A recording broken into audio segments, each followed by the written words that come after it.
Hello and welcome to this Future Net Zero interview.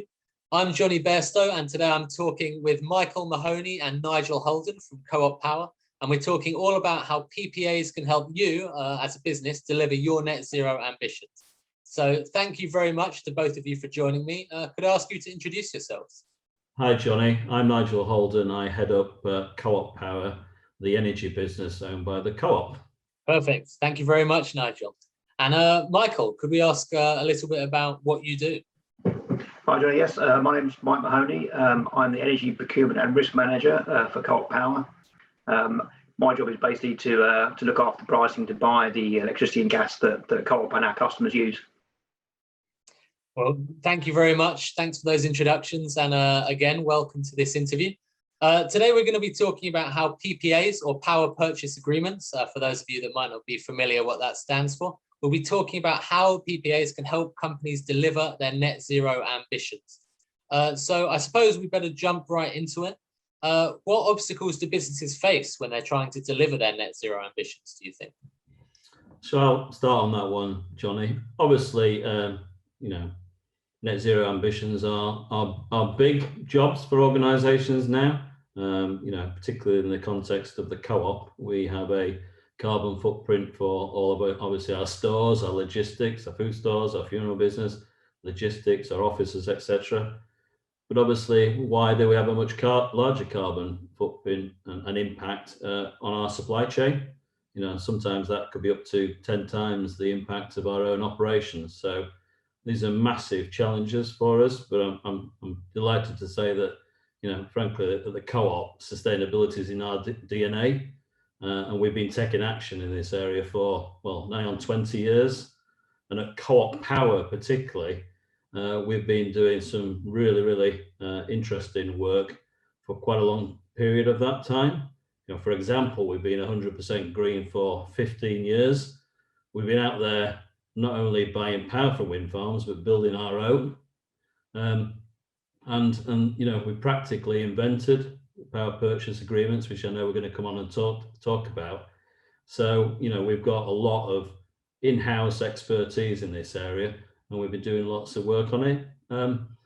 As regards to obstacles, clearly these are big programs of work, but you've got to get the basics right to start with.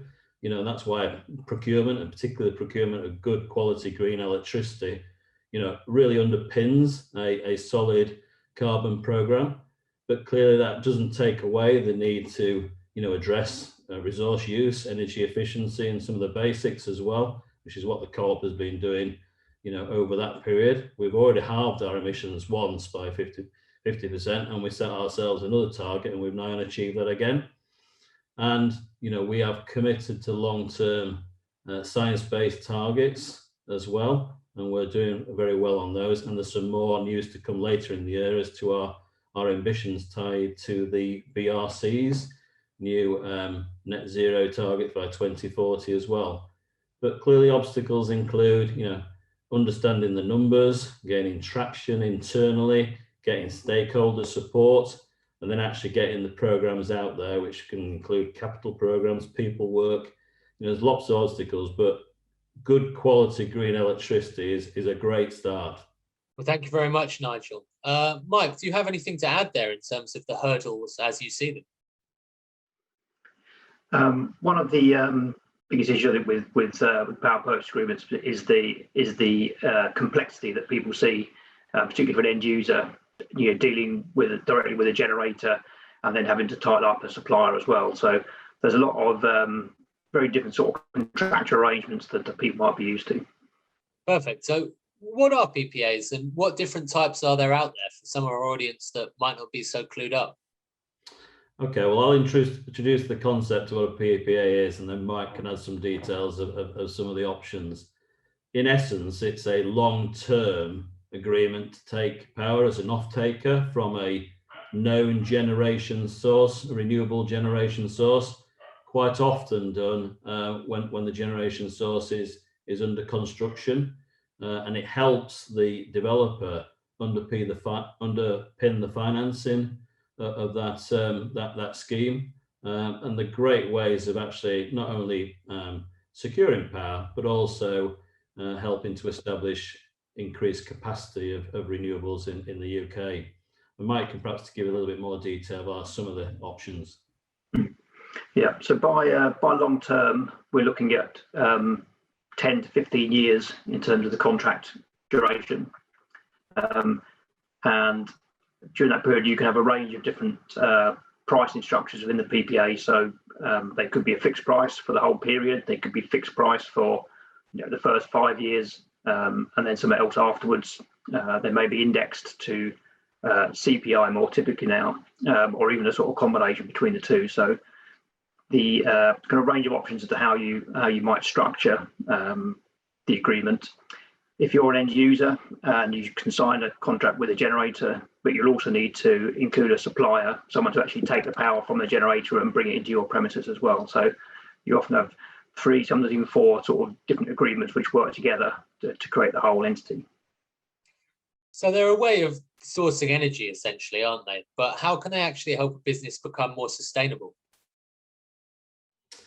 Well, Johnny, long-term underpinning of a carbon program, getting the procurement right is absolutely essential first start of that program. And clearly, good quality green electricity procurement counts as zero carbon from your emissions point of view. And as I said earlier, it doesn't negate you from other actions that you need to take, but it's a good way of actually underpinning that program. Now, clearly, as a large organization, if you're setting long-term ambitions on zero carbon, you not only want to have a really good known source of power, you obviously want to make sure you've got it for a long-term duration, or else your program might struggle in a few years' time. The likelihood is that demand for green electricity, and particularly good quality green electricity, and by that I mean in natural sources such as wind and solar and hydro, are probably going to be in much greater demand. Well, sure, they're going to be in much greater demand going forward. So early action in this area could well really underpin not both the quality of the power, but also the commerciality of your net zero carbon program. One of the benefits is that you do get exclusivity to that renewable energy from that particular source, rather than having to try and buy it from what will be an increasingly competitive market. And I touched on earlier, Johnny, that we've been doing this. It's almost in our DNA. One of the unique aspects at Co-op Power is that by developing wind farms, etc., we've been on both sides. So we've been on the development side and been trying to seek somebody as an off-taker for the power. Quite often it actually ended up being us, but also that we've been seeking PPA agreements as part of our procurement strategy and program. So there's not a lot that we don't know about PPAs. We've been in there doing it for quite a long time. Many of our original PPAs are now coming to sort of fruition at the end of their 10, 15-year period and kicking into other periods as well. So we've got a lot of in-house expertise on PPAs in this area, and that's why it's probably worth considering talking to us. And indeed, a bit of a plug, as you know, we are hosting a webinar on PPAs, a little bit more detail on the 13th of April with you guys. We are indeed. I'm looking forward to that. And I hope that all of our audience here will tune in after they've had a taster here. And before we get into more detail about how you can actually help businesses adopt PPAs and make this journey towards net zero, I think it's important to ask, how do they stack up against other options? Because lots of people, when they imagine renewable energy, they might think of a different type of arrangement, or they might think of solar panels on the roof of their warehouse. How do PPAs stack up against these options, both in terms of their green credentials and, importantly, the economics? Yeah, so obviously when we're talking PPAs, we're talking in its widest sense. We have PPA agreements where they're private wire connections into some of our depots from solar arrays, and indeed we're doing a new depot at the moment where we've got an extremely large solar array going on the roof. These are huge buildings. So clearly those are our number one local source right next to or actually on your buildings. So that's great. As regards to how they stack up, I mean, really it's a long-term demonstration of an organization's commitment. It also secures the power, but as I said before, it doesn't negate standard work that you would want to do as an organization, such as energy efficiency. What I would say is, green is an extremely cost-effective way of reducing your carbon emissions compared with, say, offsetting. It usually costs a fraction of the cost of offsetting, and offsetting type costs are likely to go up in the long term as more and more organisations seek to neutralise their carbon impact in the short term by that way. And the other thing is that PPAs have in their advantage is that most of these schemes, in most cases, if we're talking about UK mainland, are UK mainland. You can see them and touch them. It's a known source. You're helping to grow capacity of renewables in this country compared to, perhaps international offsets, which the current gold standard you would have to do due to some of the rules around Kyoto. So it's all good, really. And it's worth, making the point again that the cost of building new renewable projects now is has come down dramatically, particularly for onshore wind and solar power. These are relatively mature technologies, so the developers have got lots of experience of designing, building and commissioning projects. So there's a lot less risk involved in those than there used to be. Many of the projects we're seeing now are completely free of the subsidy schemes. They're not looking to go into the CFD at all. So they're actually competing with wholesale power prices, sometimes even below those, particularly in the early years of a long-term PPA. So the economics are looking increasingly favourable. Plus, you get the benefits of, say, guaranteeing your renewable source. And we've seen, if you want to procure green energy direct from a supplier, the cost of that are becoming increasingly variable, particularly for those good quality green, wind and solar, the energies that don't use fuel to be produced. Well, thank you both very much for that oversight of PPAs and the benefits there. So I think our audience are probably now thinking, sounds great, but how do we get involved and how do we start this journey?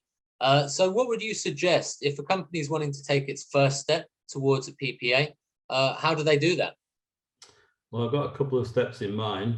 First of all is, by all means, that we're happy for and delighted if they want to contact us, and we can talk to them and advise them and talk through some of the service we can provide. An alternative, of course, is the webinar that we're holding on the 13th of April, where we'll go a little bit more in depth, and Mike will be presenting much more detail on some of the options there, and they can use that to see whether that might be of interest to their organisation.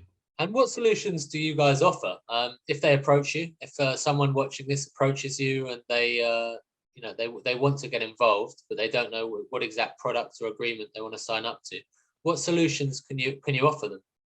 Nigel mentioned we've got a lot of experience, across the whole spectrum of PPA activities. So if you're a customer who may already have a PPA, you signed recently, and you want to see if you can improve the value of that, we can take a look at the commercial terms. We have a customer actually that we managed to achieve some quite significant savings on the costs within their PPA just by reviewing that and bringing it into more in line with where the market is now. If you're looking at a PPA, you may be engaged with a developer or an advisor already. We can help, again, assess the commercial terms there, see if you're getting a good value, look at some of the other sort of contractual arrangements to make sure they're in line with kind of best practice in PPAs based on the experience that we've had already.